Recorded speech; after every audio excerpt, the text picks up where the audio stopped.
achieve dia punya fair value-nya gitu. Iya. Gitu. Nah, ini pertanyaannya bro ya, kan kayak tadi kalau misalnya ini kan belum terefleksikan. Sedangkan kalau misalnya kebanyakan retail, cara mereka melihat sebuah fundamental adalah melihat dari dia punya income statement, which is sudah telat, gitu kan. Nah, gimana caranya mereka bisa mendapatkan alfanya? Jadi sebelum ada turnaround, sebelum tadi tuh misalnya mereka ada growth dari mana, gimana cara supaya mereka tuh bisa tahu duluan sebelum itu masuk ke pembukuan gitu? Cara lu kayak gimana?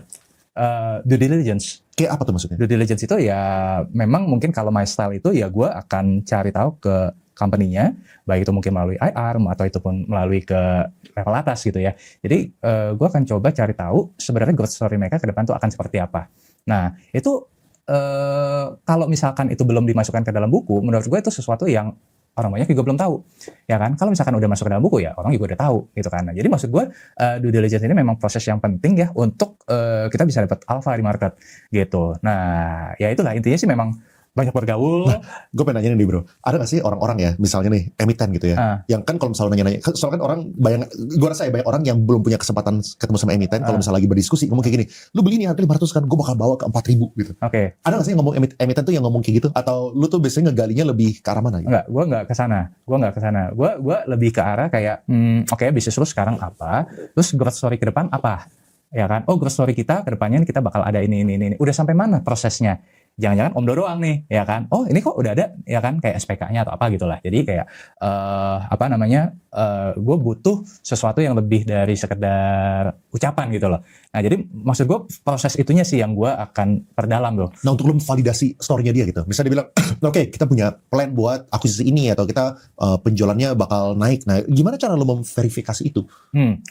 Memang kita nggak bisa 100%. Kadang kan kalau misalkan kita datang baru, misalkan meeting pertama kedua, terus udah nanya SPK lu gitu kan. Kan nggak mungkin kan? Mana bang? Gue mau lihat. Misalkan dia beli plan, mana coba surat tanahnya? Lu siapa gitu kan? Ya memang pertama kita ya trust dulu. Cuman gue tadi mungkin gue reflect ke yang ini mungkin sedikit di luar ini ya.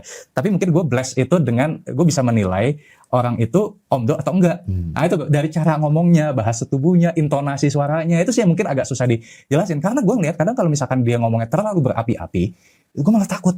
Waduh, ini kok gue kayak dijualin sabun. Tapi kalau misalkan, oh iya Pak, ini kita nanti ada rencana nih, kita mau buka plan baru, ya kan, kita mau buka pabrik baru, kita mau buka perkebunan baru misalkan. Itu di sini Pak, ya kan ini kurang lebih ya kita, ya at least mungkin masih udah ada grand plan-nya lah ya, bisa tunjukin. Ini mungkin estimasi produksinya sekian, ya kalau dibandingin sekarang sekian. Tapi dia nggak menggebu-gebu. Itu gue suka. Jadi dia ngomong, pahitnya juga dia ngomong. Nah itu gue suka justru kayak gitu. Ketimbang orang atau manajemen yang ngomong itu menggebu-gebu dan terkesan jualan sabun, itu gue malah hati-hati.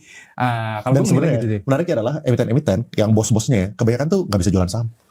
Kebanyakan mereka jago di operasional. Iya, agree. Mereka jago di operasional, mereka jago di eksekusi, justru mereka nggak bisa jualan. Tapi justru itu yang bagus. Justru itu yang bagus. Karena mereka kerja. Betul. Iya kan? Kerja benar. Kerja benar, gitu kan? Makanya kalau misalnya gue undang kemari, emiten orang nggak suka bro. Soalnya jualannya